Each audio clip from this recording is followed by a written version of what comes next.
Why do some people quietly reshape their entire lives, while others stay trapped in the same cycle, repeating promises they never keep?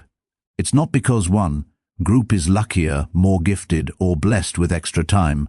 It's because they've accepted one harsh reality: nothing in your life shifts until you do. Real change is doing the same disciplined actions again and again, long after the excitement disappears. Let's be real. Consistency isn't pretty. It doesn't get attention. No one applauds when you drag yourself out of bed early to handle your responsibilities. There's no immediate payoff for showing up on the tough days, and that's the exact reason most people never break through. They wait for motivation, wait for clarity, wait for the perfect moment that never shows up. But the Stoics understood something simple: the perfect moment is always now. Discipline, acting despite discomfort, is the only freedom fully under your control. When you force yourself to stay consistent, especially when every emotion inside you is begging to avoid the work, you stop being ruled by circumstances. You stop being molded by temporary feelings. You become the creator, not the victim. And slowly the person who once collapsed under delays becomes someone others look at and wonder, how did they pull that off? If you're ready to step toward that version of yourself, the one who doesn't hesitate when life gets heavy, the one who moves steadily and quietly no matter how uncertain the path, then you're already exactly where you need to be. And if you choose to subscribe, it's because you're choosing to surround yourself with ideas that sharpen your mind, strengthen your character, and direct your life towards something deeper than comfort, toward purpose. They told you to wait. Wait for the right moment. Wait until your mood is settled, your energy restored, your purpose revealed. They said find your why. Wait until you feel inspired. And so you waited. Days slipped into weeks, weeks blurred into months, and still nothing changed. Because inspiration is the most misleading comfort we cling to. It's a feeling, not a foundation. And feelings, no matter how strong, aren't stable. They lift you one moment and disappear the next. Try building a routine, a career, or a life on that, and you'll stay looping in the same place, always beginning, never becoming. People adore motivation because it gives them a noble-sounding excuse to delay. It feels emotional, it sounds meaningful, but it's just procrastination dressed elegantly. Deep down, you already know this, you've felt it, that initial surge from a new goal followed by the crash when reality shows up uninvited, when nobody is cheering, when the mirror's silent. That's the part they never praise online, the part that doesn't go viral. Yet that's where transformation actually begins. There are people out there who don't wait for inspiration. They don't need perfect weather, the right playlist, or the ideal morning to start. They simply begin, not because they're extraordinary, but because they've understood a truth most people never grasp. Action comes before emotion. That uncomfortable truth separates the doers from the dreamers. If you wait until you feel ready, you'll spend your entire life preparing. You'll become an expert at planning, visualizing, dreaming, but you'll never witness real change because nothing shifts until you move and keep moving. It's easy to believe the comforting lie that you're just missing the right emotional spark. But ask yourself honestly, what has waiting ever given you? Has a perfect burst of motivation ever stayed long enough for anyone to build something real? We glorify that magical moment when everything clicks, but we forget that most of the time, there is no click. It's just you, tired, unsure, but still moving forward. And that right there is the difference. That's the kind of consistency that builds a mind you can rely on, a life you can stand tall in. It's the slow, quiet strength of repetition, showing up again and again, even on days when nothing appears to be shifting. Stoicism reminds us that control doesn't exist in the outside world, but in our choices, our reactions, our discipline. You don't command inspiration, but you do command action. And if you anchor your life to action instead of emotion, you've already stepped ahead of most people. Marcus Aurelius wrote, "At dawn, when you struggle to rise, remind yourself, I am waking to do the work of a human being, not a machine, not some motivational figure, a human being, and that alone is enough, one who acts rather than waits. So here's the harsh truth. You can spend your entire life chasing the perfect moment that might never arrive, or you can become someone who builds something real through intentional work. Every time you push through resistance, you train your mind to follow you, not your mood. You prove you're not made of hesitation or softness, but of steady steps, deliberate decisions, and inner steadiness. There is no flawless moment.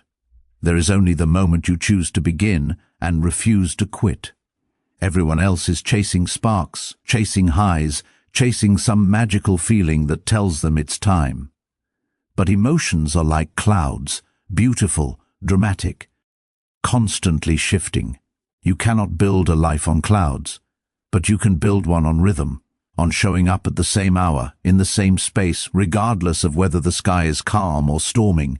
And once you stop depending on motivation, something incredible happens. You stop fearing the low-energy days, you stop waiting for strength to appear, because now you have a system, a standard, and you turn into someone who moves with intention, not just when life is easy, but especially when it's not. It's in those dull, unglamorous moments that your identity is forged. Not in the moments when you feel like doing the right thing, but in the moments you do it, regardless. That's when you carve something stable, strong, and real out of the noise in your mind. It isn't shiny. There's no cheering crowd. No one notices it. But it becomes who you are. Not someone who starts 100 things and abandons them all, but someone who finishes without needing the spark first. That kind of person doesn't rely on motivation. They become their own motivation, for themselves, for others, and for the life they are quietly building day by day. So no, motivation isn't the solution. It never was. You don't need to wait for a spark. You don't need to search endlessly for a why. What you need is right in front of you, the next step, the next action, the next repetition. One small choice layered on top of the last, again and again, until the old version of you fades into memory. That's how it's done. That's how ordinary-looking people become extraordinary. Not suddenly, but slowly, relentlessly, patiently. And you're capable of that level of discipline. You can choose structure over chaos, showing up over shutting down, not because someone told you to, not because you felt some grand emotion, but because you decided to live like someone who's truly serious about changing. That's what consistency really is. Not a performance, not a product of feeling good, but a quiet rebellion against all the excuses living inside you. That part of you that wants to stay comfortable will always whisper, and once you finally step into a different mindset, everything begins to shift, slowly, not instantly, but inevitably. Everyone wants progress. We talk about it, we crave it, we dream of it, but most people don't actually understand what progress looks like. They imagine breakthroughs, loud, dramatic, immediate. They expect transformation to hit like fireworks, like some movie scene where everything changes in a flash. But the truth is, real progress is quiet, it's gradual, it's often dull, and most of all, it's invisible while you're living it. No one claps when you wake up early and sit alone to write. No one celebrates the promise you kept to yourself, especially the promise no one else even knew you made. But those are the exact moments where change is happening. That's where the foundation is poured, not in the big moments but in the ones that feel like nothing. That's the real currency of growth, doing the work when there's no applause, no reward, no burst of inspiration to push you. Most people never make it far because they confuse the lack of recognition with a lack of progress. They think that if results aren't visible, something must be wrong. But growth doesn't make noise. It doesn't advertise itself. It builds quietly, in layers underneath the surface of your routines. You might repeat the same tasks every single day, the same habits, the same steps, the same uncomfortable repetitions, and still feel like you haven't moved at all. But something is forming beneath that surface. Every time you resist the urge to quit, every time you choose the longer path instead of the shortcut, you're compounding. You're stacking invisible wins that will one day pay off in ways you never imagined. The issue is that we've been conditioned to expect instant results. Our minds have been trained to search for feedback, for signs, for recognition, anything that proves we're on the right track. So when nothing shows up quickly, we doubt, we hesitate, we slow down.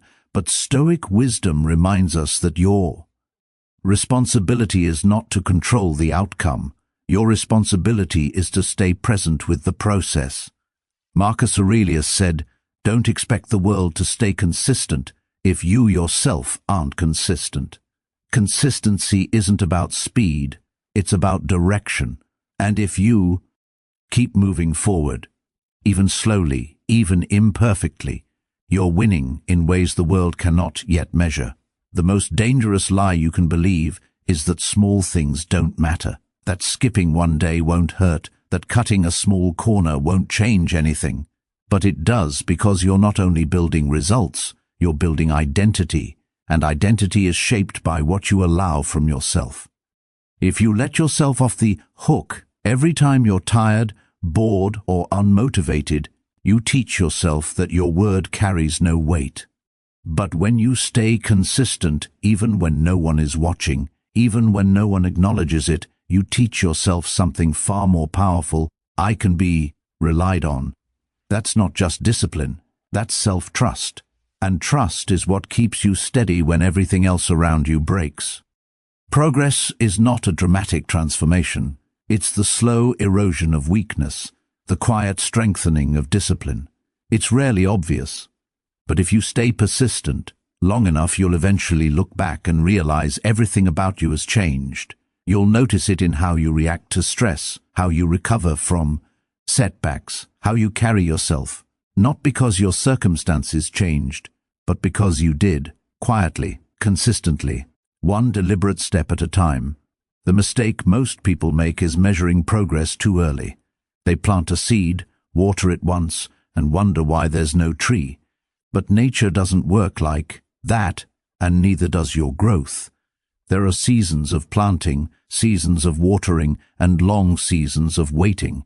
That waiting season, the stretch where nothing seems to happen, is the one that requires the most strength, because you have to trust what you can't see. You have to keep moving without proof. That's what separates the committed from the casual, the ones who keep showing up even when their progress feels invisible. You don't need to be loud to be powerful. You don't need to be seen to be improving. In fact, the most meaningful growth you'll ever experience will likely happen when no one is watching, because it's in those quiet mornings, those lonely evenings, those uneventful hours that you learn how to honor your own promises. And once you do that, enough times it becomes part of you. Not someone who needs instant results, not someone who needs praise to keep going, but someone who moves with calm force, steady, firm, deliberate. Every small action you repeat is either a deposit or a withdrawal. Every skipped task, every abandoned goal, every excuse pulls you farther from the person you say you want to become. But every task you complete, every decision to follow through, every step forward you take, it all adds to a balance that will eventually compound into something unrecognizable. That's the true reward of consistency. It's not just external achievements, it's the internal trust you build in yourself. And once you believe you can rely on your own follow-through, there's nothing and no one who can strip that away from you. We often imagine change as a sudden shift, a breakthrough, a lightning bolt of clarity that alters everything. But most of the time, change isn't a single moment, it's a progression, one small shift at a time, one uncomfortable decision repeated until it feels natural. And if you sit around waiting for the moment, you'll miss the entire process. You'll be so focused on the finish line that you won't realize the race was won in the training. Consistency doesn't just produce results, it creates readiness. So when opportunity finally appears, you're not scrambling to rise, you're already standing tall. You don't need to do extraordinary tasks to build an extraordinary life. You just have to do ordinary tasks consistently, without excuses, without drama, without quitting. The most consistent people rarely look impressive at the start, but they outlast everyone else. They surpass their old limits. They work through their doubts. Not because they were superior, but because they were steady, because they didn't stop. That's why consistency is the true currency of progress. It's not flashy. It won't go viral, but it builds something no one can take from you.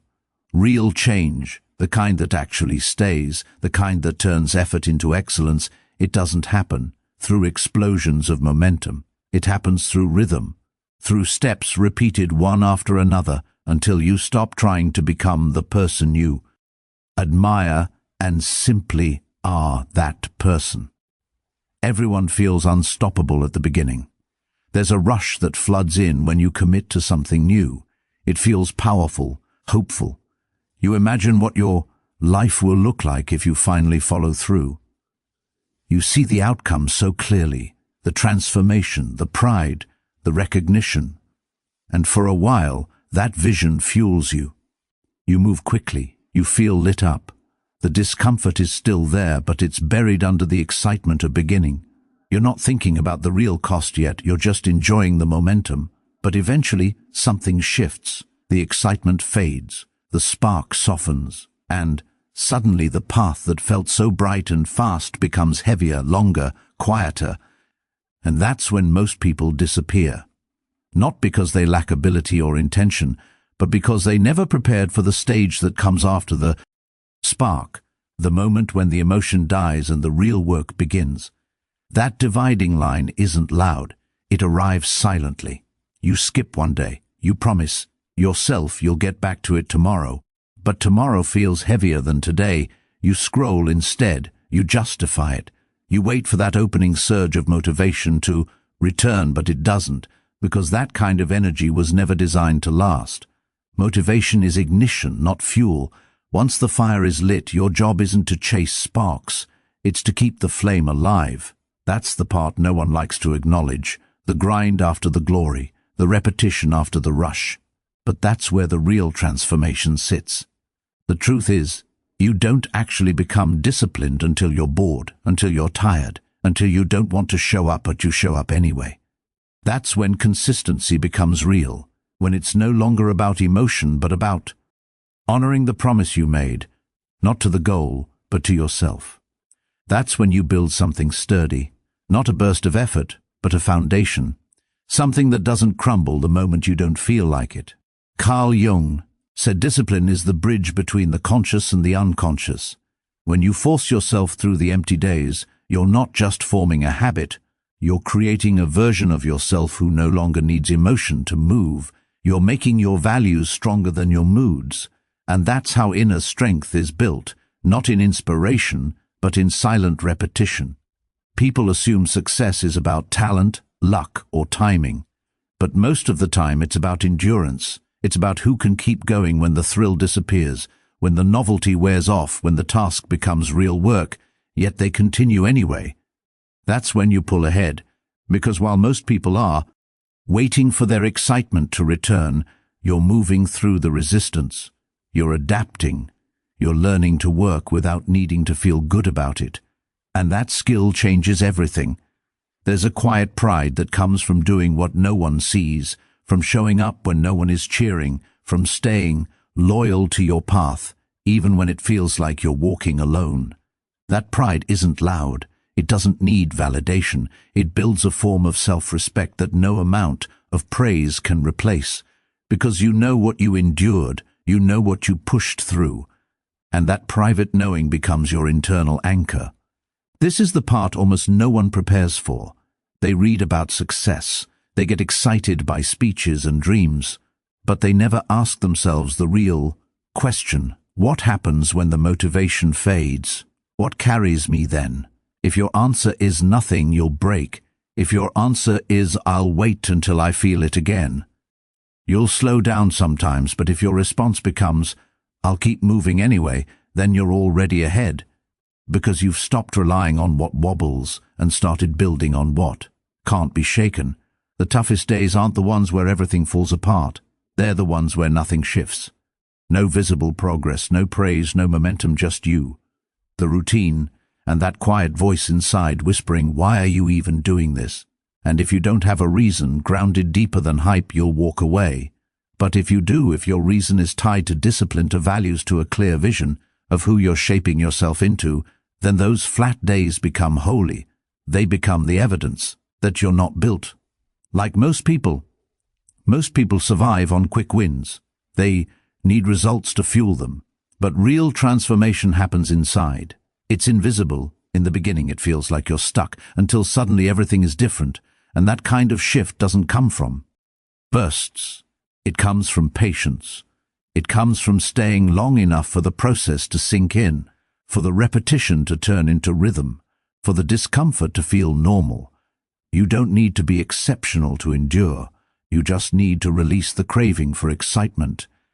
You have to practice seeing beauty in the ordinary, purpose in the repetition, meaning in the practice, and once you do, you understand the start was never the challenge. The start was the easy part. It's everything after that reveals your true capacity. There will always be someone who jumps in faster, someone who looks more fired up, someone who appears like they've solved it all. But quickness is useless without endurance, and passion collapses without foundation. The winner isn't the person who shines in week 1, it's the one who's still standing in week 6, in month 6, in year 6. The one who doesn't need motivation to continue. They are the motivation because they've made consistency their identity, not just their strategy. You're not falling behind because the excitement faded. You fall behind only if you stop because of it. The real breakthrough begins when you stop grieving the spark and start constructing the flame, when you stop chasing the feeling and start embracing the requirements. You're not designed to feel electric at every step. You're designed to stay steady, no matter what. And if you can do that, if you can remain present when the energy drops and the silence feels heavy, then you're already doing what most won't. Because when the thrill disappears, and it will, what remains is you, your character, your discipline. Your commitment is where your real story begins, not in the excitement of starting, but in the decision to keep moving long after everything around you grows quiet. That kind of consistency creates more than achievement. It creates strength, it creates self-respect, and it creates a life no one can strip from you. The true difficulty isn't waking up early or showing up to the gym or repeating the hard tasks every single day. The greatest battle of consistency takes place in your mind. It's the negotiation, the silent argument that starts the second your eyes open. That familiar internal voice, subtle, convincing, and perfectly timed. You can start tomorrow. One day won't change anything. You deserve a break. It doesn't shout. It whispers. It uses your own tone with just enough reasoning to make you hesitate. And that hesitation, that's the danger. That's the moment where discipline begins to slip. It's not that you're confused about what needs to be done. It's that you're always persuading yourself that now just isn't the right moment to do it. And if you let that voice breathe, it will take your time, your energy, your momentum, and eventually your identity. Most people don't lose because they fail. They lose because they surrendered to that inner argument too many times. They let that voice talk them out of showing up. And with each small surrender, they taught themselves something deeply destructive, that their feelings have the authority to dictate their actions, but you are not your feelings. You are not your doubts. You are the choices you continue to make despite them. And every time you silence that voice, every time you choose effort over ease, you cast a vote for the person you intend to become, not just conceptually but physically. It's not motivation that transforms someone, it's the daily decision to say no to. The easy exit, even when no one is watching, even when nothing appears urgent. That inner conflict happens quietly. There's no scoreboard, no applause, no audience, but you feel it, and as time passes, it reshapes you. You stop needing others to hold you accountable because you've built loyalty to yourself, loyalty to the future you've promised. That's what real self-trust means. Not believing you'll always be perfect, but believing you won't abandon yourself when things get hard.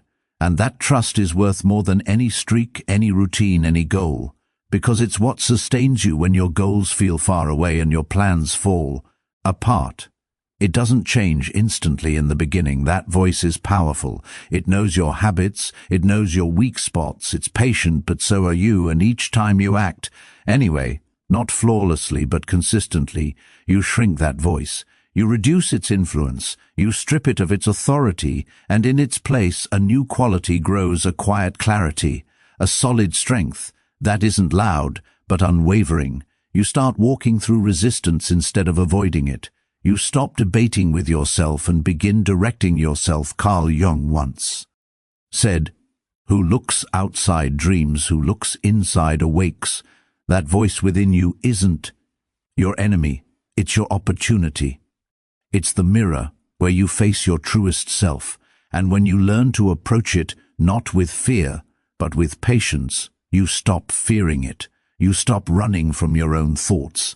And that shift, though invisible, changes everything, because the real enemy was never the world outside. It was your willingness to believe that comfort mattered more than your character. So when you wake up tomorrow and that voice appears, and it will, don't panic, don't feel defeated. Recognize it as proof that the path you're on has meaning. If it didn't matter, resistance wouldn't show up. It only arrives when you're on the verge of doing something important. Not to stop you, but to test you, to see whether you're truly committed or just casually interested. And your response doesn't have to be dramatic. It doesn't have to be perfect. It only needs to be steady, one decision at a time, one refusal to negotiate. Eventually, that daily resistance becomes your training ground. You stop fearing it and start anticipating it.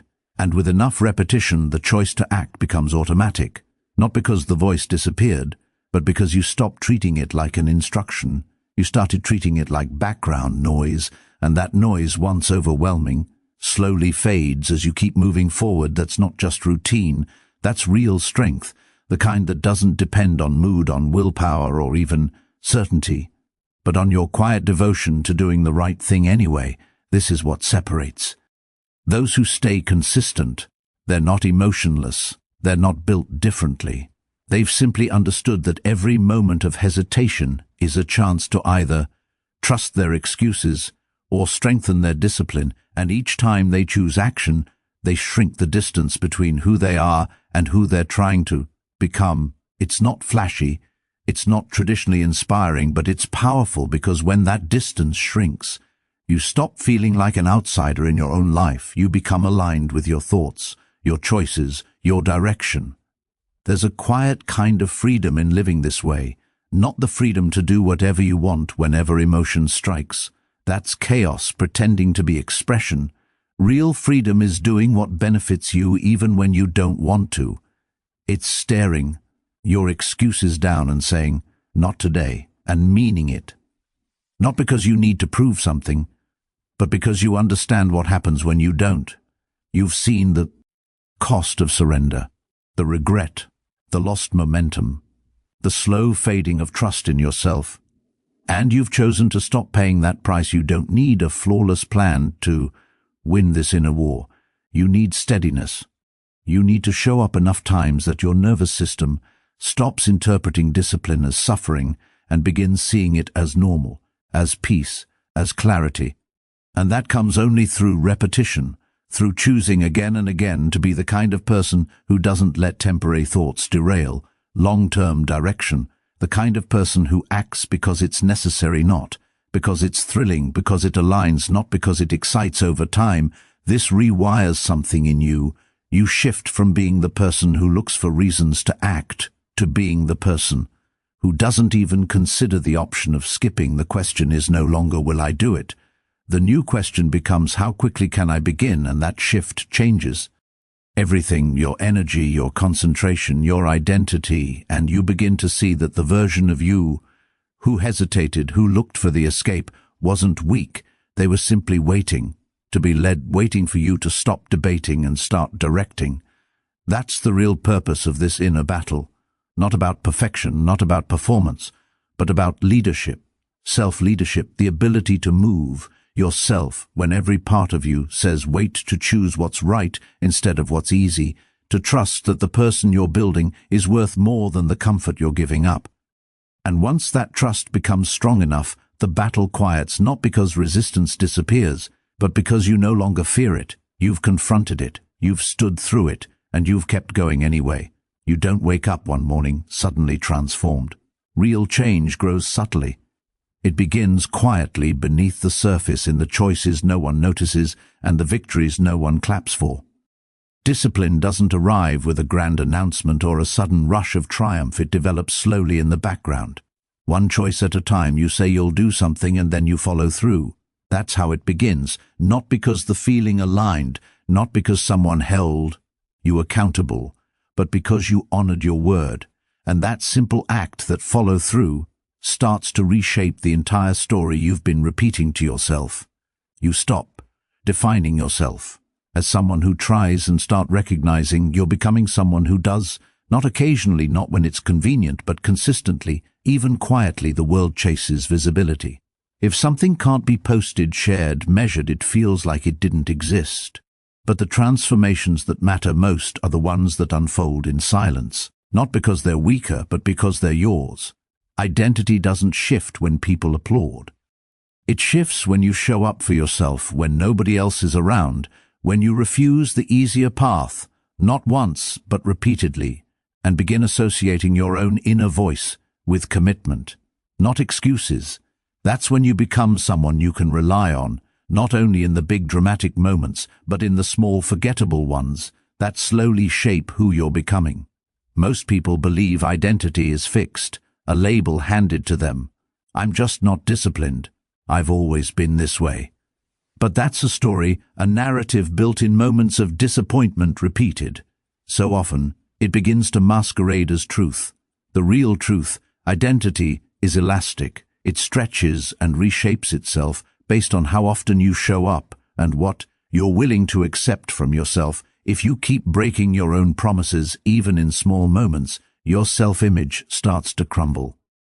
But each time you honor a commitment, even the tiniest one, you plant a seed, a soft but powerful message that says, "This is who I am now."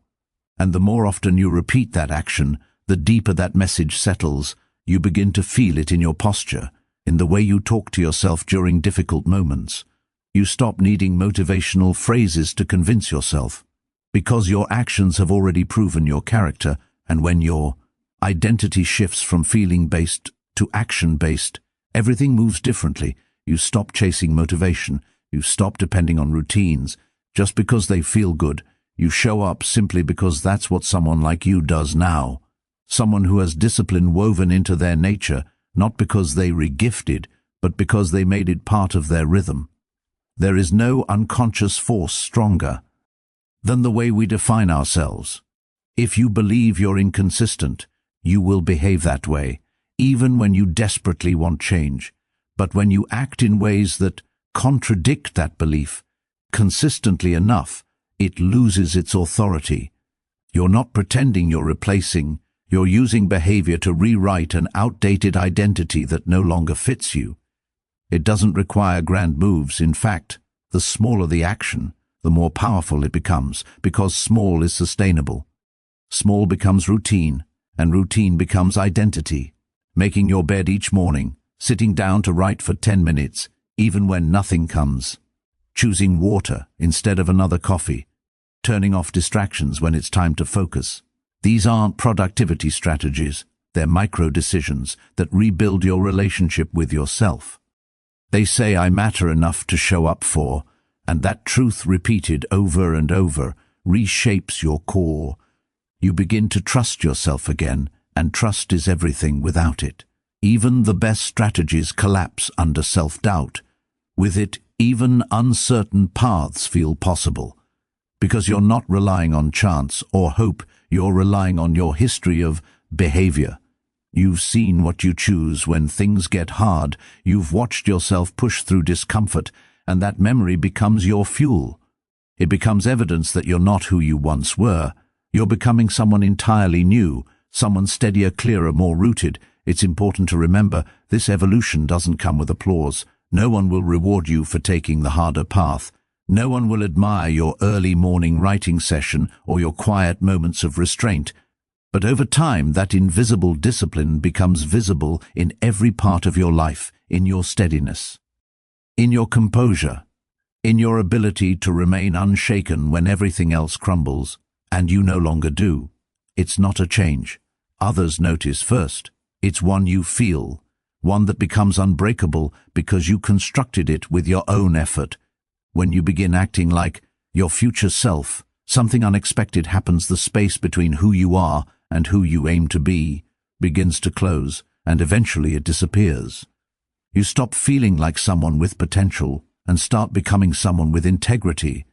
The gap between intention and behavior narrows, and that inner alignment creates a quiet peace, not loud, not dramatic, but a peace that lets you face yourself without flinching.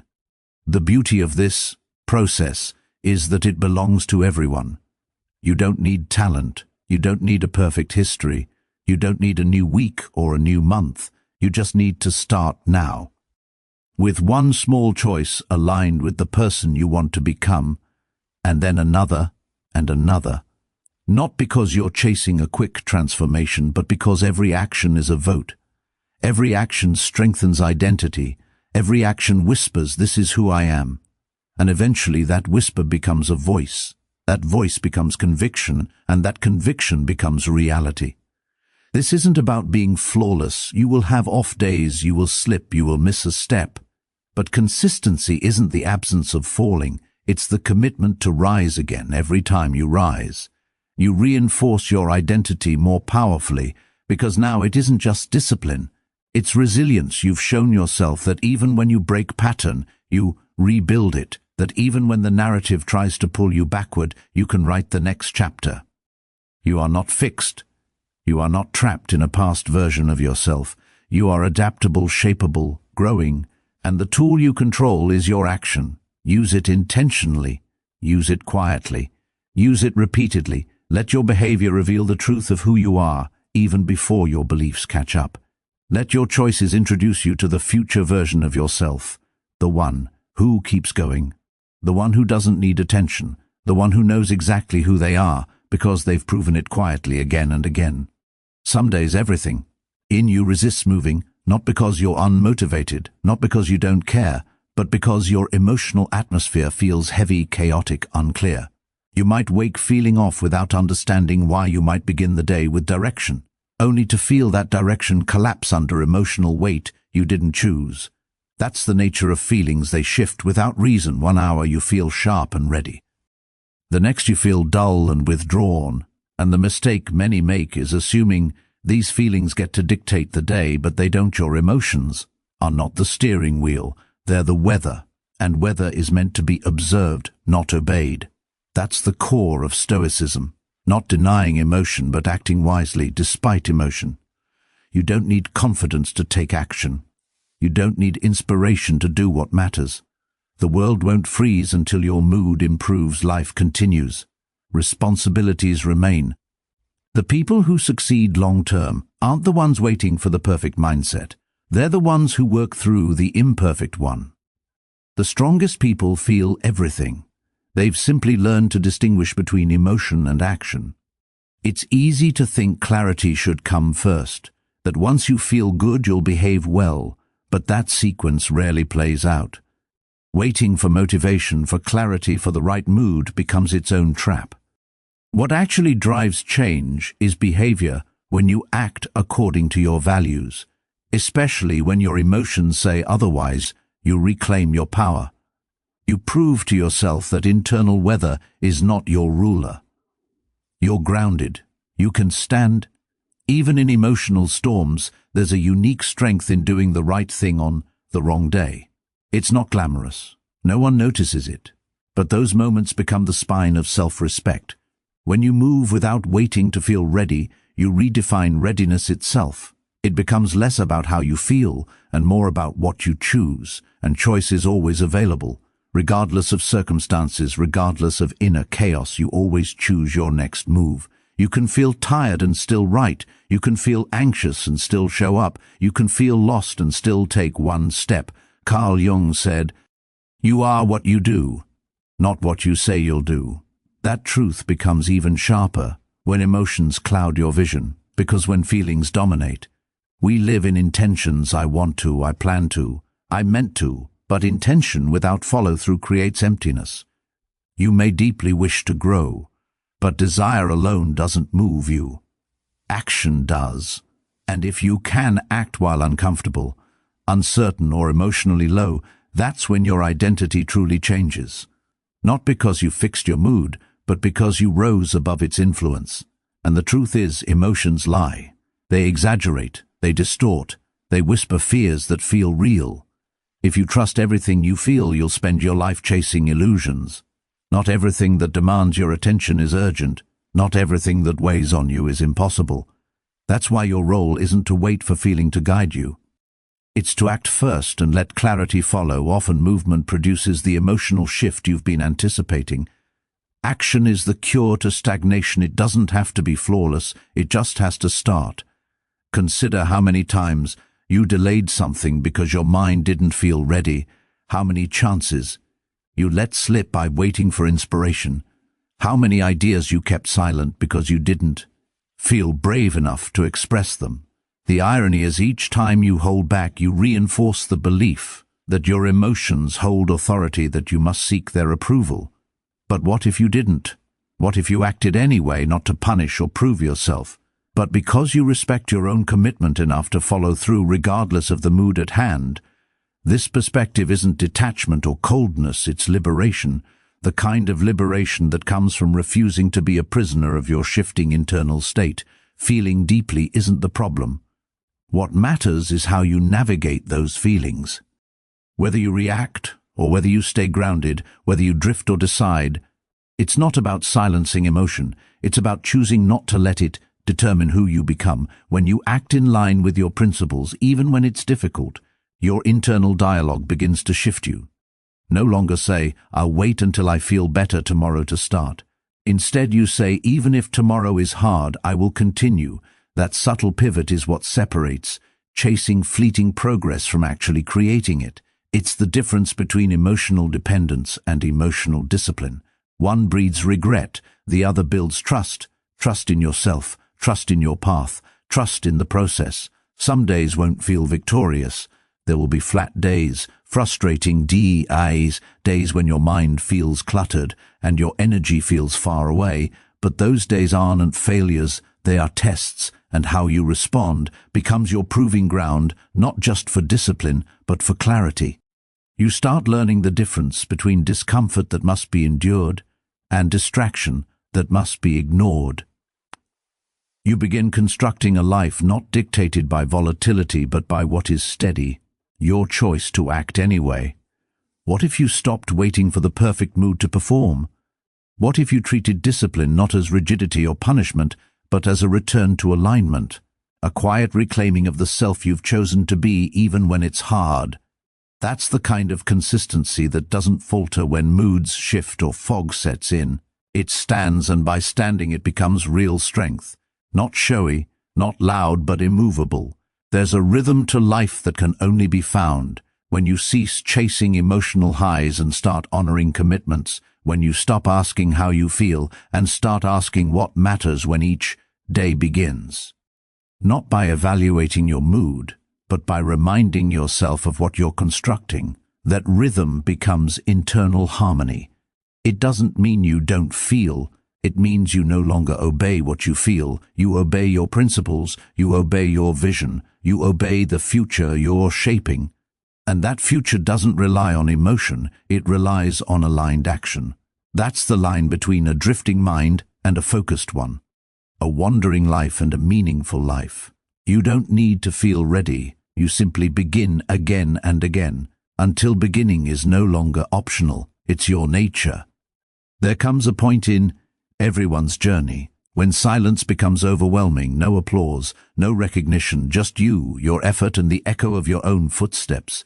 It's the space where motivation fades, not because purpose is lacking, but because the world is quiet, and in that silence many retreat. They assume that absence of applause means they're on the wrong track. They believe if no one notices, nothing of value is happening, but that couldn't be further from reality. Lack of external validation is not failure.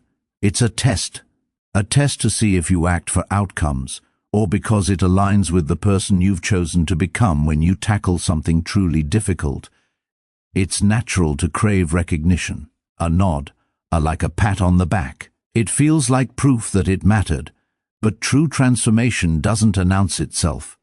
It unfolds quietly like a seed cracking beneath the soil, unseen, unnoticed, but it's the most vital part, because without that hidden breaking, there's no growth above ground. In your life, those invisible stretches, those long days when you persevere without reward, are where your roots dig deepest. Most people thrive on performance. They work harder when watched, they crave validation, and when it disappears, so does their consistency. But when motivation is internal, when it's independent of attention or praise, that's when you become unstoppable. That's when your work transforms into character, not currency. It's easy to be consistent when applause surrounds you. It's noble to persist when ignored, because that's when it's genuine, that's when it's authentic, that's when it's yours. Every master began unseen. Every creator endured obscurity. Every influential person spent stretches of life being overlooked, dismissed, or forgotten. What set them apart wasn't luck. It was persistence, showing up without anyone asking, continuing to build when the world didn't care. Marcus Aurelius once said, "Simply do what is right, the rest doesn't matter." And in those solitary moments, that principle becomes a lighthouse. You're not acting for recognition. You act because it's right, because it's necessary, because it's aligned with who you are.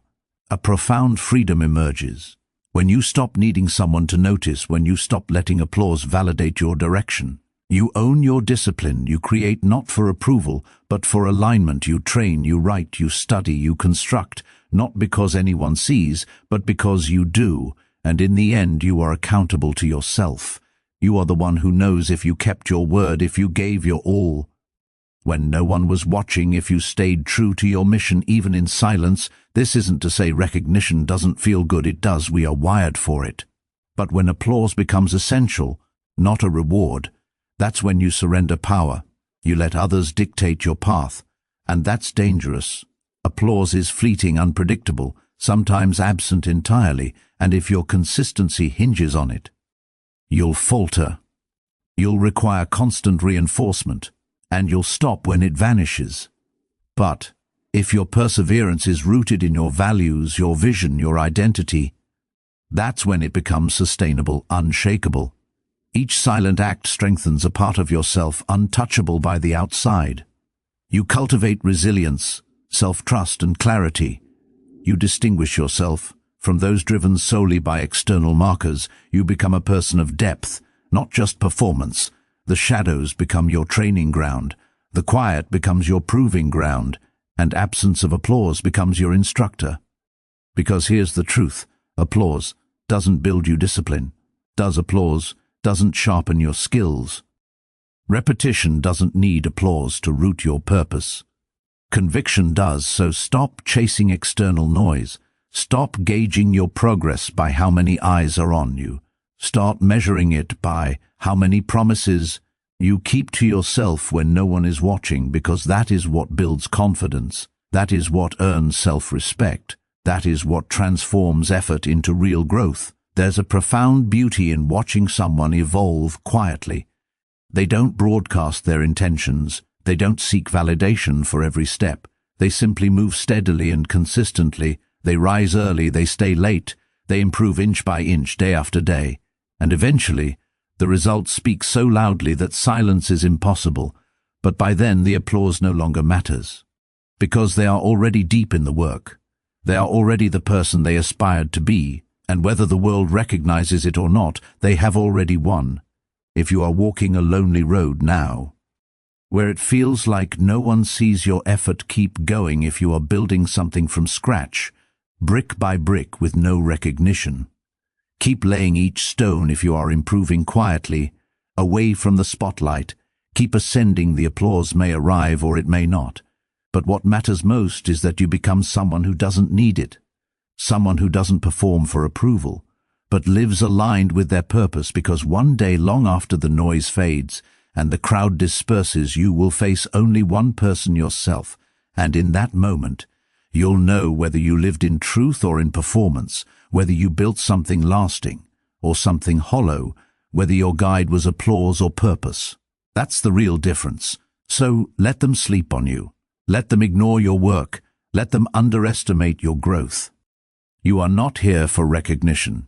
You are here for evolution, for alignment, for truth. Continue, especially when no one is watching, because that is when it matters most. Most people quit the moment monotony arrives. They mistake stillness for failure. They assume if excitement fades, the path must be wrong, but monotony isn't failure. It's a doorway to mastery. Repetition is not wasted effort. It is the slow honing of skill. What feels dull at first is often where depth begins to form, and when you move past the desire for constant stimulation, something remarkable occurs. The process starts reshaping you at first. The novelty of a new routine energizes you. The thrill of change, the adrenaline of progress. It's intoxicating, but inevitably that feeling fades, and what remains is routine, predictable, ordinary. And that is when most quit. Not because the work is impossible, but because it becomes quiet, because it no longer produces the emotional surge they chased. They mistake the absence of excitement for the absence of growth. But the truth is, stillness is where the real work is done. It is where discipline is proven. And mastery doesn't live in motivation, it resides in showing up, when nothing feels new, when every step is the same, when excitement is gone. When there is no immediate reward, it lives in the person who knows that greatness is carved in quietness, and what you accomplish there defines you. You don't become extraordinary by chasing new thrills every day. You become extraordinary by repeating the same actions, with sharper focus, cleaner form, and fuller presence. Carl Jung once observed, "Man needs challenges. They are essential for health." This includes the challenge of repetition, the challenge of staying put when your mind wants to flee, the challenge of returning to the same task, the same motion, the same space over and over without avoiding it, because transformation happens not in excitement, but in the mundane, and when you persevere there, when you continue, even when the task no longer entertains you, you transcend emotion. You ground yourself beyond impulses. Consider how elite athletes train, how musicians reach their peak, how writers craft their voice. It isn't from bursts of inspiration. It is from showing up daily even when desire wanes, even when progress seems flat. They don't flee boredom, they harness it. They understand boredom is not a roadblock. It is a signal that refinement is occurring, that they've moved beyond chasing dopamine to mastering their craft. We live in a culture addicted to novelty, a world that teaches you to switch. The moment repetition arrives, swipe when it slows, skip when it repeats, move on when thrill fades. But that mindset kills growth, because anything of value, anything lasting, requires long stretches of quiet, repeated effort. And the few who accept that they are the ones who build enduring, meaningful, unshakable work. And over time, what once felt tedious reveals layers. You notice nuances you missed, subtle shifts appear, a rhythm forms, a flow emerges. You realize you are not repeating. Aimlessly you are refining. You are eliminating the unnecessary. You are learning to observe more, focus longer, act intentionally. You are becoming someone who finishes what they start, who doesn't dabble. You dig deep, that is rare, that is powerful. Eventually, repetition becomes meditation, a space where you confront yourself again and again, where your mind finds calm, where instincts sharpen and principles are tested and reaffirmed. You stop depending on motivation because your identity takes over. You no longer say, "I have to do this." You say, "This is who I am." That shift is when you become untouchable because, while others chase the next novelty, you've discovered strength in consistency. Monotony teaches patience. It teaches discipline. It teaches remaining grounded. When everything inside wants escape, it teaches to stop chasing sparks and trust the ember. And it is the ember, not the spark, that sustains the fire. Over time, that quiet flame becomes steadfast, unwavering. It burns through setbacks, distractions, fatigue, because it no longer relies on emotion. It is fueled by purpose. Once you accept monotony as part of the process, it loses its grip over you. It no longer feels like an obstacle.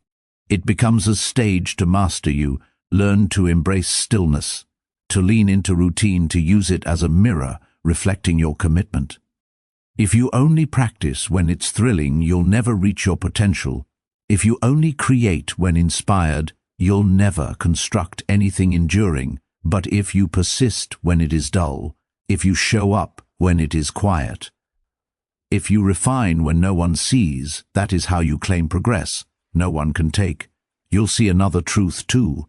The boredom you once feared becomes a secret weapon, a signal that you've moved past distraction, that you no longer chase novelty. You master attention that is rare today, and it gives you an edge.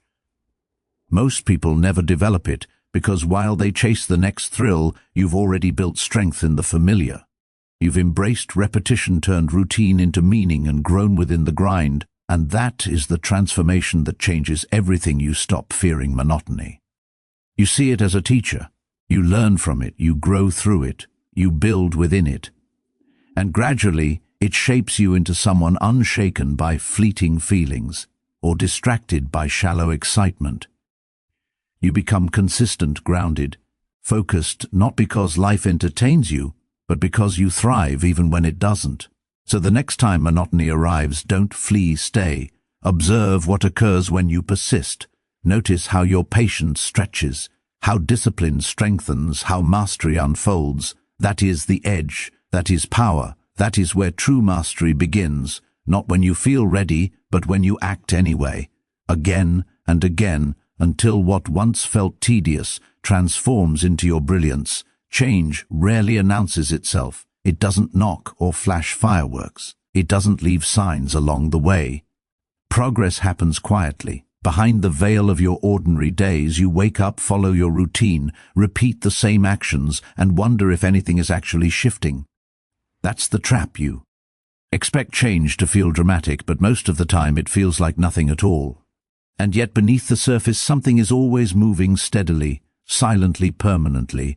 Most people quit too soon.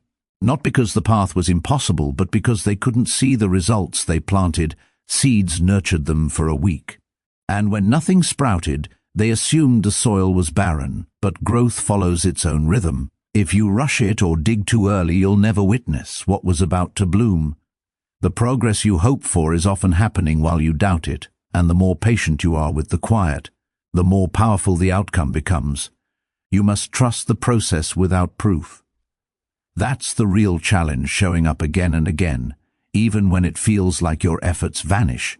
Into the void you train, and the mirror seems unchanged. You sit down to write, and the words feel flat. You practice, rehearse, repeat, and still feel stagnant. But you are growing. Every repetition shapes a body you haven't fully seen yet. Every paragraph hones a voice you are still discovering. Every quiet, invisible act of discipline reshapes your identity beneath the surface. The mind craves visible results. It wants instant proof, but mastery demands detachment from that urge. You must act without reward, show up without applause, improve without recognition. You must become someone who values the act itself, not just what it produces, because ironically, the more detached you become from immediate results, the faster real transformation occurs. You stop chasing quick wins and start building something enduring. One of the biggest ways we waste effort is abandoning the work too soon, not because it fails, but because we convince ourselves it does. The truth is, your effort rarely looks like progress in real time. The change is subtle, so internal that often you don't recognize it until months later, when a small trigger evokes a new response and you realize you've outgrown who you were. That's the magic of invisible progress. It doesn't always appear in external achievements. It manifests in how you handle challenges, in how you respond to stress, in the way your thinking sharpens or softens, in how you pause instead of reacting, in the boundaries you now set. These aren't measurable in a day, but they matter more than almost anything because they signify deep transformation, the kind that reshapes not just habits but identity. And still, it's easy to feel discouraged, especially when others around you appear to advance faster. Their progress seems louder, flashier, But don't be deceived, some rise quickly and fall just as fast. Because their foundation wasn't built in silence, they skipped the stage where you are now, the stage of quiet work, of subtle growth, of inner alignment. They built a house on sand, you are building one on stone, and that requires patience. Sometimes the wisest move is to zoom out. Instead of judging yourself by the day, look at the week, then the month, then the year. See where you were, who you were, what you couldn't handle back then, and what you manage. Now that's growth. That's proof. It wasn't loud enough to notice in the moment, but it was forming quietly, layer by layer, real and strong. You must become the type of person comfortable being underestimated, comfortable being unseen for a time, who doesn't need every action validated instantly. That person becomes unstoppable. Because they are not driven by applause or fear of failure, they are driven by alignment. They continue because it feels right, because it reflects who they are becoming. Not because someone else notices. That is real consistency, and when the breakthrough finally comes, it won't surprise you, it will arrive quietly, like something that was always meant to emerge. You look back and see, every day you thought wasted, every effort you assumed invisible, every step that seemed stagnant, was preparing the version of you capable of carrying the weight of success. That's the irony. Progress often seems absent until it becomes everything. Eventually you stop needing evidence to believe in yourself. You become your own proof. Your discipline becomes confidence. Your patterns become foundation. You stop second-guessing every move and start trusting the deeper rhythm of your work, the part that knows you, moving correctly even when the path seems flat. That is the part that endures, that stays, that builds in time. Others see the results and ask how you did it. They assume it happened quickly. They won't witness the quiet mornings, the lonely days, the repetitions that seemed meaningless. But you know what it required, how often you doubted, how often you persisted. Anyway, that is the power of hidden progress. It humbles and strengthens you. It teaches patience. It builds character while you wait. And perhaps that is the most valuable part, not the results, but the person you had to become. You had to release obsession with speed. You had to stop chasing certainty. You had to make peace with doubt. You had to believe before evidence. That is not just transformation. It is a quiet, permanent rebirth. There is power in the moments. Before the world wakes in darkness, when no one texts, calls or expects anything, in those quiet hours, your choices speak the loudest, not because of an audience, but because you rise early. Choose water over scrolling. Step into routine when your body pleads to rest. These are not mere habits. They are declarations. Each tells your mind, I am in charge. They may seem ordinary from outside, but inside, they are foundational. They are discipline. Before discipline, you do not build strength by reacting, you build it by preparing, and preparation often means saying no to convenience, no to chaos, no to your impulses, setting your alarm, not because it's fun, but because it's necessary, laying out clothes the night before, planning meals, blocking time. These acts are not glamorous. No trophy is awarded for choosing broccoli over fast food or turning off the phone at night. But these small, unseen rituals are your edge. They are invisible armor you wear into a chaotic world. At some point you realize discipline isn't about rigidity. It is freedom, because without structure, you are a prisoner of impulse. You say you want calm, but invite chaos. You claim focus, but allow constant interruption. The rituals repeated daily, especially unseen ones, protect you from drift. They construct identity one brick at a time. They reinforce values through action, and gradually motivation is no longer needed. Habit replaces it, but remember, no one applauds the boring choices. No one cheers when you close the laptop on time or walk instead of scrolling. That's why finding meaning without recognition is crucial. You do it for yourself, for clarity, for energy, for life.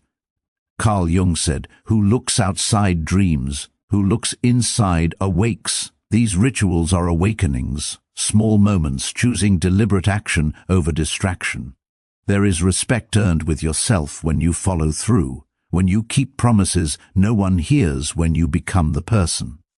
who does what they commit even when inconvenient, even when uncomfortable.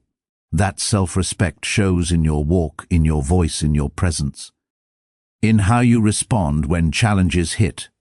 People may not understand what shifted, but they will sense it, because the discipline before discipline reshapes the way you carry yourself. And the best part, it doesn't demand talent, it doesn't demand wealth, it doesn't demand recognition. Anyone can rise early. Anyone can silence their phone. Anyone can plan their day, hold themselves accountable, and walk a little taller because they've already conquered the morning. That's the beauty of it. It's accessible to all. Yet only a few choose to do it, not because it's complex, but because it's subtle, and most people ignore subtlety. You begin to notice patterns too. When you skip your morning routine, you feel off when priorities are delayed. The day slips away when pleasure comes first and you pay for it later. These aren't coincidences, they're signals from your own life, indicating misalignment. And when you listen, when you recognize the difference between structure and chaos, you reclaim control. You stop drifting through life and start living intentionally. Initially, it may feel mechanical, forced. You'll resist. Your mind will whisper, just today, skip it. But the more you follow through, the more natural it becomes. Eventually, it's no longer a question. You just do it, and that's when it sticks. That's when it becomes part of you, not a trial but an embodiment. The shift, subtle yet real. One day you wake and pushing isn't necessary because the path is already laid. This is what most misunderstand about consistency. It isn't about being robotic. It's about choosing alignment over chaos, repeating what works, trusting what centers you, and knowing that even if emotions fluctuate, actions don't need to. You don't need to feel inspired to stay consistent. You need commitment, because commitment isn't affected by mood, weather, or convenience. It appears because it pledged to, and the rituals you establish now echo into your future. How you handle mornings spills into how you manage relationships. How you guard your time shapes your self-worth. How you structure your day teaches your mind priorities. And over time, those small, deliberate choices compound into results, into momentum, into transformation. It's not always about doing more often. It's about doing less, but with precision, removing clutter, saying no to noise, simplifying until action becomes automatic. That's when you realize the discipline before discipline was never about mornings or schedules. It's about who you're shaping yourself to be, someone who doesn't wait for readiness, someone who doesn't drift through life, someone who chooses who they become, one act at a time. The world is loud. It will pull you in 1,000 directions, but you don't have to follow. You can carve space to breathe, space to think, space to act like the person you are becoming, not the one you escaping from. And each quiet act of structure is a reminder. I know who I am. I know what I value, and I choose to live aligned with it. So while others chase noise, you guard rituals. While others wait for motivation, you've already moved. While others live for weekends, you craft your days not for perfection, not for performance, but for peace, the kind that comes when actions finally reflect intentions. That is discipline. It's not punishment. It's preparation, not burden, but a blessing, a declaration: I won't leave my life to chance. You take ownership not just of time, but of identity, and slowly become someone who doesn't break promises to themselves. That's rare. That's powerful. That's freedom. We imagine a perfect moment, a right time when everything aligns. Clarity, clear energy, open schedule, peaceful environment. And when that magical window opens, that's when you'll start. That's when you'll commit. That's when you'll finally change, when you tackle everything deferred. But that moment is rare or fleeting, because life doesn't wait for your preferences. It moves. It brings distractions, discomfort, responsibilities, emotional storms. And if you wait for peace before action, you wait forever. The idea of balance is often sold as a lifestyle goal, as if it's attainable and permanent. But balance isn't a destination. It isn't fixed. It's a moving target shifting with life's demands, some days off balance, some weeks chaotic. But these aren't failures, they're proof you're alive in motion handling real challenges. And even in that chaos, you can still take a single step. Not because it's easy, but because you've stopped believing ease is required to start. Starting now, not later, not next month, not when motivation strikes, is the truest form of commitment, because it demands release of fantasy. It means no negotiating with yourself, no waiting for perfect schedule or mental clarity. You begin despite discomfort. You start in the storm, and the act of doing creates momentum that thinking never could. Movement awakens it, sharpens it. It proves clarity isn't found. It's produced through action. There's a myth that discipline clicks. Once organization is perfect, journal aligned, sleep optimized, desk tidy. But the truth is, simpler discipline is born in chaos. It's forged in noise, in fatigue, in stress. It's born on days you don't feel like it, when everything says maybe later, and you respond with no. Now that's when change begins, not when it's glamorous, not when inspired, but when you choose action over delay. Epictetus asked, "How long will you wait before demanding your best for yourself?" That line isn't shame. It's a wake-up, because deep down, you already know what must be done. You already sense the pull of who you could become, the one who doesn't need reminders, the one who doesn't need perfect conditions, the one who simply begins. But each day you postpone, that version fades into the background until it's no longer a whisper. It becomes a regret. The longer you delay, the more you feed the illusion that readiness is external, that you must feel ready, that timing must feel perfect. But readiness is a decision, not a feeling. You decide you're ready, you act, and then the mind follows, not the reverse. That's why those waiting for motivation rarely change, because motivation is fleeting. It rises and falls with emotion. Your sleep, your stress, your fatigue, but commitment is deliberate. And it's formed in the quiet, unglamorous moments when no one is watching. There's also the misconception that balance means giving equal attention to everything, that if you're doing it right, nothing ever gets postponed or ignored. But that's not balance. That's illusion. In truth, balance often looks like temporary imbalance. It looks like investing energy in one area, while another area waits, and being okay with it because it isn't permanent. You're choosing focus, not losing it. You're not failing because you skipped a workout or missed a social event. You're prioritizing, and priorities by nature are unequal. There will always be reasons to wait. Always a task at work, a relationship conflict, low energy, a fear of making a mistake. But waiting solves nothing. Waiting keeps you trapped in the idea of potential. Action is the only proof of existence. And when you act, when you start, even in small ways, you discover something quietly potent. You didn't need perfect, you only needed to move. And in that choice you reclaim your time, your story, your life. The person you're trying to become isn't waiting in the future. They're waiting inside. Every small choice you make today is hidden in how you show up for yourself. When no one holds you accountable, they're embedded in the moments you don't feel like it. But you do it anyway, not for recognition, but to align with the version of yourself you honor. That kind of consistency builds character, and character produces results. Discipline alone can't do it. People discuss balance as if it guarantees calm, but sometimes calm comes from leaning into intensity, from letting go of the need for clarity, from releasing the illusion of control and embracing the process. The work won't always feel good, but it always reveals you. Every skipped excuse, every uneasy start, every committed follow-through shapes the essence of who you are. That's the real reward of action, not the result, but the inner transformation it produces. It's okay if you feel disorganized. It's okay if everything isn't T-aligned. You're not supposed to. That's why starting matters more than planning. Plans evolve, but motion allows adaptation. If you're stuck in your head, the best plan is meaningless. Because action refines you, action teaches you, action humbles you. That's where confidence is born, not from knowing the outcome, but from proving you will show up anyway.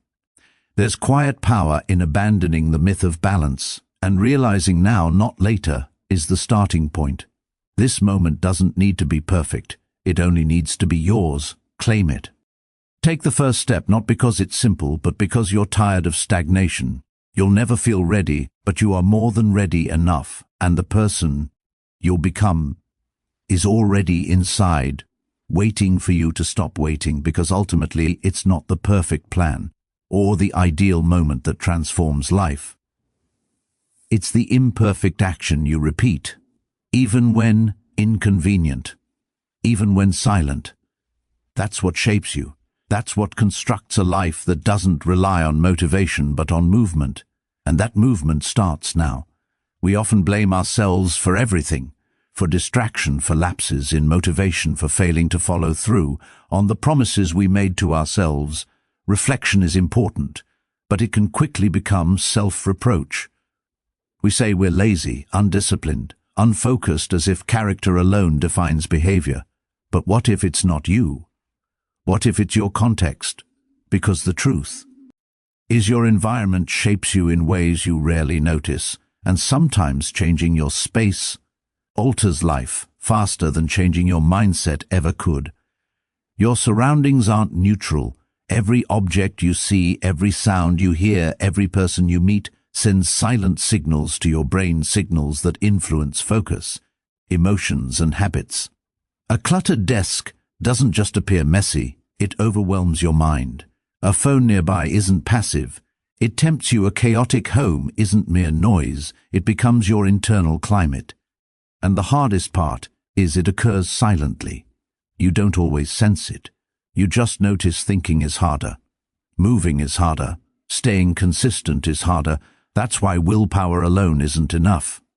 You can be motivated to the fullest, but if your space is chaotic, your energy leaks before intentions root. You can rise with clarity, but if those around you doubt or distract, your focus will erode. Even the strongest mind tires fighting its environment daily. That's not weakness, it's human. Seneca wrote, "Associate with those who improve you." But that principle extends beyond people. It applies to the architecture of life. Your room, your habits, your schedule, your tools, everything surrounding you either reinforces your values or undermines them. And often motivation isn't the issue, it's the setup. We don't need more goals. We need fewer distractions. Look at your physical environment. Does it foster focus or escape? Are your tools ready or are distractions closer? The angle of your chair, the background noise, the apps on your phone, all communicate to your brain what matters. You could journal discipline for hours, but if your desk shouts chaos, your mind obeys, because environment trains your nervous system and eventually scripts automatic behavior. Sometimes people are part of the environment. The people around you can elevate or drain. Some sharpen thinking just by presence, others leave doubt behind after each interaction, and it's not always dramatic. Sometimes subtle disbelief, sarcasm, old habits, comfort pulls you back. Growth is harder when those around resist change, but the beauty is you can adjust your environment. Remove what drains you. Create space that honors focus, not fights it. You don't need perfect spaces, just a place aligned with intention, clear surfaces, a quiet corner, a wall with guiding values, a shelf with formative books. These details produce massive impact, daily reminders of who you are and who you're becoming. Organizing space isn't productivity alone. It's identity. Every choice that makes aligned action easier reinforces values subconsciously.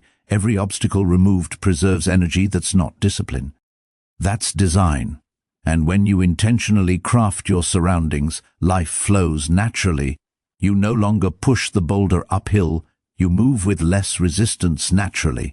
Not everything is controllable. Some live in chaos, some work in noise, some surrounded by people they didn't choose, but still small pockets of intention matter. A morning ritual that centers before noise begins, a corner belonging only to you, a journal for real thoughts, headphones that bring calm. These matter more than realized because they become anchors, and anchors hold ground.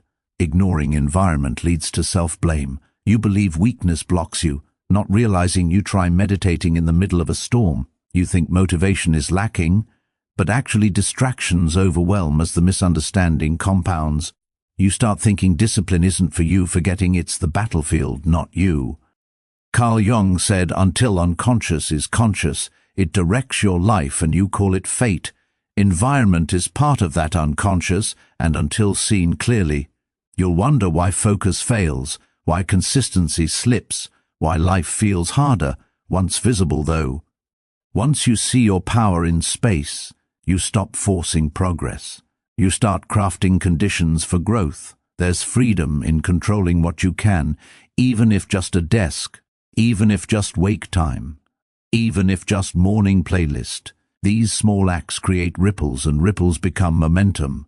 Momentum becomes change, gradually, silently, until one day you look up and see it's not only environment changed, it's you. Before rewriting goals, pause, survey surroundings. Before starting new plan, clear space. Before blaming lack of progress, ask if your setup enables success, because hidden enemy isn't always laziness. Sometimes it's the room, and when you change the room, the story shifts, not from more effort, but from removing unnecessary obstacles. Kindness isn't only outward gestures, it's the care extended forward to yourself, not today, but tomorrow. That's what consistency is. It's not rigidity, not pressure. It's care. It's showing up today, so tomorrow you don't start from zero. So when life is heavy, you already know the path, because you walked it before, step by step. Consider how many decisions drain us: debating getting up early, thinking over working out, weighing what to eat, committing to goals, staying focused. These choices aren't huge but compound. But they consume a lot of energy, especially when indecision lingers, and each day you hesitate. The resistance swells, but every time you act without overthinking, that resistance eases. That's the subtle power of consistency. It removes unnecessary choices. It clears the mental fog. It gives tomorrow's self a running start. Most people treat every day like a fresh slate, and in some ways it is, but if every day is a complete reset, you aren't building, you're surviving. You're reacting, constantly catching up. True progress, the kind that creates momentum and makes you resilient, emerges when each day continues the last, rather than starting anew. When you begin not with doubt, but with rhythm, not with stress, but with presence. When brushing your teeth, writing in your journal, taking that walk, it all becomes part of your identity, and no longer a negotiation with yourself. It's easy to underestimate the impact of this, to believe small routines are insignificant, to think missing a day won't matter. But the real harm isn't in skipping the action, it's in the signal you send yourself. Because every time you break a promise to yourself, even silently, you erode your own trust. And the next time you say, "I'll start tomorrow," a part of you resists believing it. But when you remain consistent, even in the smallest ways, you create something far stronger than motivation. You create self-trust. And self-trust is what carries you through storms. Epictetus once said, "First declare to yourself who you want to be, and then do what's necessary." It sounds simple, but it's radical, because the initial step toward becoming isn't dramatic.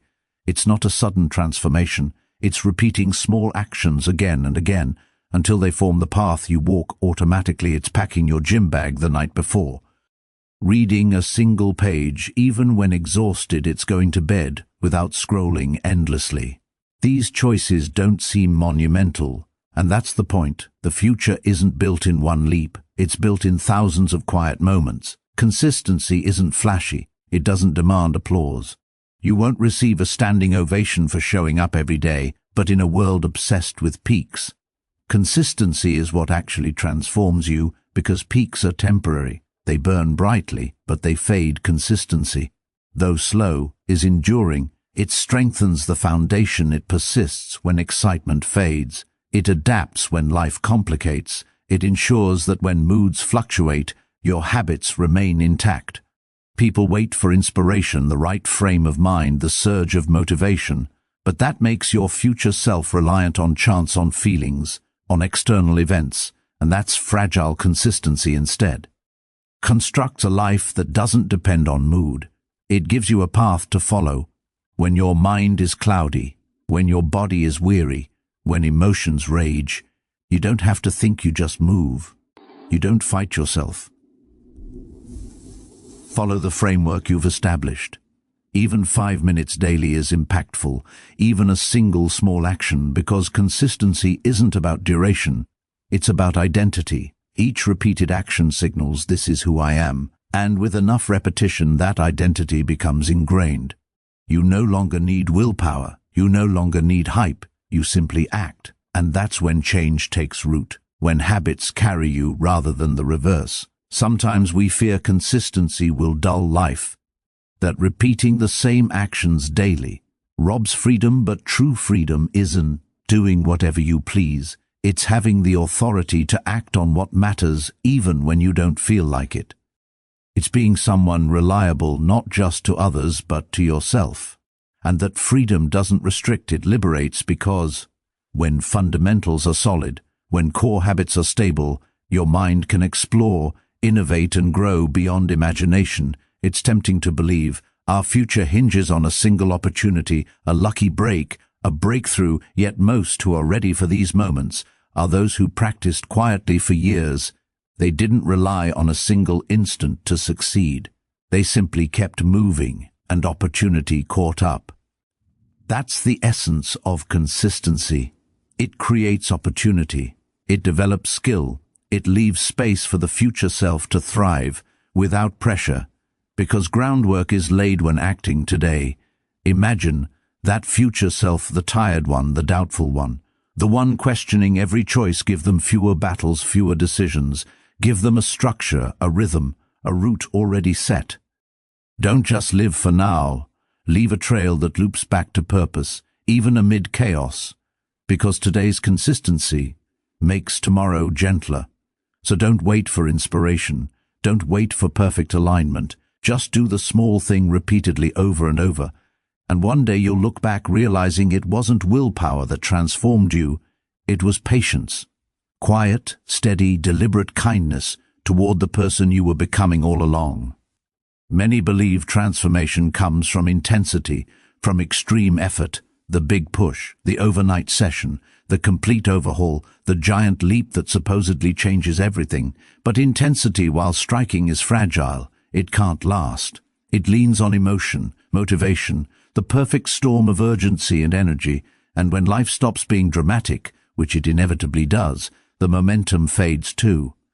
Truth is, life isn't shaped by fireworks, it's shaped by quiet rhythm, the pulse, the steady heartbeat of someone showing up when it's not thrilling.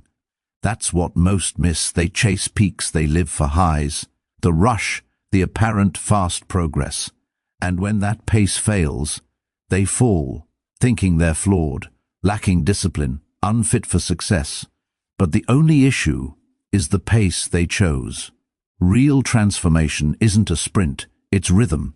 It doesn't feel like a revelation. It feels like showing up on a Tuesday when nothing special occurs, completing the task, writing the paragraph, walking the block and repeating tomorrow. Carl Jung once said, "You are what you do, not what you promise, not what you dream of, not what you almost tried, not what's written in your journal, but what you actually follow through on." And follow through is rhythm, not rush. It's becoming someone reliable, a self that acts even when the spotlight is off, even when no one notices, even when nothing new happens. That rhythm, that loop, that consistency, this is how your brain learns who you are. It's how your nervous system trusts progress is happening even if the surface seems still. Intensity is loud, but rhythm is dignified. Intensity shouts, rhythm whispers, and in a world fixated on volume, it's easy to overlook the power of quiet. But the quiet is where roots anchor, it's where mastery starts, where character is forged, because the mind grows through repetition, not sporadic bursts of effort. Muscles strengthen from steady tension. Focus sharpens from returning again and again, not from occasional extremes. Everything in nature, trees, rivers, seasons, flows in rhythm. So why should your growth be any different? The danger of intensity is that it stems from frustration, from the urge to fix quickly, to erase discomfort. But discomfort isn't a signal to quit or explode. It's a prompt to adjust, to breathe, to return to rhythm. That's why many begin something transformative and abandon it. They ride motivation's wave, then panic when it fades. but motivation is transient. Rhythm bridges the gaps when motivation wanes. It carries you when weary, uninspired, when the mind resists. It gives structure without excitement. Lasting progress is usually uneventful, repetitive, slow. But slow isn't stagnation. Slow is stability. It's laying bricks, not tossing stones. You're building permanence, not isolated moments. Shift your mindset. Stop chasing the finish line. Focus on the step ahead. Step by step, you become someone unrecognizable, not from a single surge, but from 1,000 steady acts. Unnoticed by others, building a life around rhythm protects from burnout. Stops restarts, you stop extreme effort cycles, followed by collapse. You learn pacing. Understand energy. Forgive humanity. And in this understanding, something powerful emerges. You no longer fear slow days. You no longer panic when progress hides. You trust the pulse is steady and you remain on course. Marcus Aurelius said, "Don't waste time wondering what a good person is. Be one." The same applies to discipline. Don, imagine a focused self. Act like one. If you can't do everything today, pick one thing, repeat it.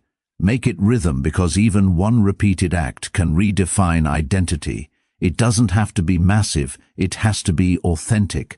That's why the most accomplished maintain routines, morning rituals, daily practices, consistent sleep, not because they're robotic, but because rhythm frees the mind, reduces noise, removes decision fatigue, and allows creativity, innovation, reflection, not by adding more, but by eliminating chaos, establishing rhythm. You carve clarity, peace, and the energy to act deliberately. Rhythm turns struggle into strength, not by force, but by flowing with what works, not by waiting for perfect conditions, but by choosing now repeatedly. You don't overhaul your life in a day. You refine daily actions, because those daily actions become your life. They cultivate character, imprint purpose onto the ordinary, and build resilience. When the world shakes, victory isn't in doing more, it's in not stopping. That's the transformation. You don't need approval. You don't need to prove worth through extremes. You simply keep showing up, inch by inch, brick by brick. Moment by moment, you cultivate momentum that doesn't break, because it isn't fueled by hype. It's built on habit, integrity, and rhythm, so the next time you feel like you're falling behind, ask yourself, am I pausing because I'm exhausted, or because I expected too much too fast? Did I create a pace I could sustain, or one that only worked when everything was perfect? These questions matter, because rhythm only works when it's sustainable, when it honors your humanity, when it aligns with long-term vision, not just short-term feelings. In the end, you don't need to push harder. You need to return softer. You don't need to shine brighter. You need to last longer. You don't need intensity. You need rhythm.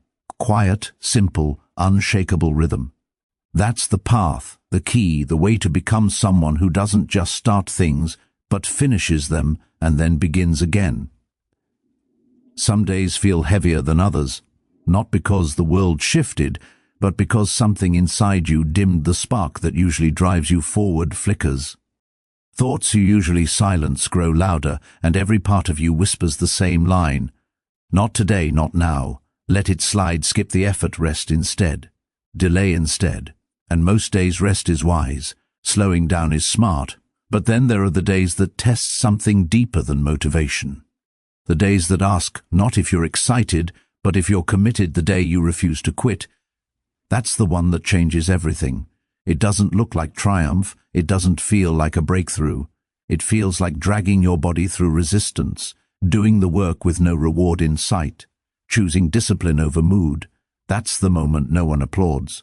But your future self never forgets, because in that instant, you're not just forming a habit. You're shaping an identity. You prove to yourself the voice that wants to stop isn't in charge, that you don't need perfect energy, perfect clarity, or perfect circumstances. Just the courage to continue when you don't feel like it. Most people never see how close they are to change. When they quit, they think it's the big act that matters. But often, it's the smallest, the one action that breaks the pattern, the one rep you didn't skip, the one line you wrote when uninspired, The workout you completed when exhausted, that's the moment you separate from the version of yourself that stays stuck. Not by doing something massive, but by not giving in. Carl Jung once said, "I am not what happened to me, I am what I choose to become." But choosing becomes real only when it's hard, when the path ahead feels dry, when emotions pull sideways and you show up anyway. That's when choice becomes power. That's when the ordinary becomes extraordinary, not because it's loud, but because it's genuine. Think of a sculptor. The stone appears unchanged for days, even weeks, yet one more strike shifts everything. Not because it's special, but because of the 100 silent ones before it. Progress is never evenly spread. Sometimes it hides behind plateaus. But every day you continue becomes another strike of the hammer until the cracks emerge. The form takes shape, the change reveals itself slowly, then suddenly, the day you don't quit is the day you silence doubt. Not permanently, it returns, but long enough to allow your next move. It's how you train your brain, not to obey every feeling, how you condition your nervous system to act even when comfort is absent, and that rewiring is worth more than any burst of inspiration because now you rely on will. And that's freedom, not the kind felt when soaring, but the kind earned when you refuse to stay grounded, when you keep moving through drag, fog, apathy, when your feet move, even as your heart hesitates. You prove momentum isn't magic. It's quiet decisions repeated, unseen ones. Seneca said, "It is not that we have a short time to live, but that we waste much of it, and the most, when we pause out of habit, not necessity, when one tired morning turns into a lost week, when emotion rules action. But what if you didn't? What if today you didn't quit? Not because it's easier, but because it's harder. Not because you feel like it, but because it's exactly when you don't. There's a silent strength in completing what must be done, even when it feels empty. That's how you build trust with yourself, and trust over time becomes your foundation. You stop negotiating with feelings. You stop chasing perfection. You just return again and again, and gradually the weight shifts not off your back but onto your side. Now you carry it with clarity, strength, and peace. This isn't about perfection. It's about return, about showing up not to win, but to continue, realizing every time you refuse to quit, you push the edge further, expanding the version of you that can endure, create, lead. And slowly that edge becomes your new baseline. What once felt hard becomes automatic. What once drained you now empowers you. What once asked, "Can I continue?" becomes the simple answer, "I do." The day you don't quit reshapes your timeline because now you compound actions. Instead of restarting them, you maintain the thread, the rhythm, adding another brick, another step, another page, and the beauty is no one sees it. But you feel it in your chest, your breath, the way your mind softens toward itself. It's no longer a battle. It's a pact. You don't have to be at your best. You don't need to glow. You don't need to smile. You just need to remain, just enough to move through the motion, because motion, even unmotivated, counts. Motion, even tired, still builds. Motion, even clumsy, still matters. It reminds your future self, "I kept moving when I didn't have to." It's easy to think it was big moments that changed life, the promotion, the relationship, the award. But tracing back, it was likely a quiet day, a choice not to quit, a simple act that kept the flame alive. You didn't realize it then, but that act made the next one possible. And that's what today is, that's what this moment is. Don't let low energy convince you that purpose is gone. Don't let a tired mind make you think you've lost your path. Your lens is just foggy. The way through isn't to stop, it's to keep walking slowly, lightly, honestly, one step then the next, because you don't need to win the day. You just need to not surrender it. You don't need approval. You don't need perfection. You just need to be present, refusing to fold. That's what transforms a person. That's what builds a life. Not the easy days, but the ones met with quiet courage, the ones met with action, not excuse, the ones you look back on and say, "That day I didn't quit, and it made all the difference." The day you refuse to quit becomes the day your future self learns to trust you, not because you moved mountains, but because you moved even when nothing moved you. If this resonates with you, watch the next video on the screen. It was made for your journey.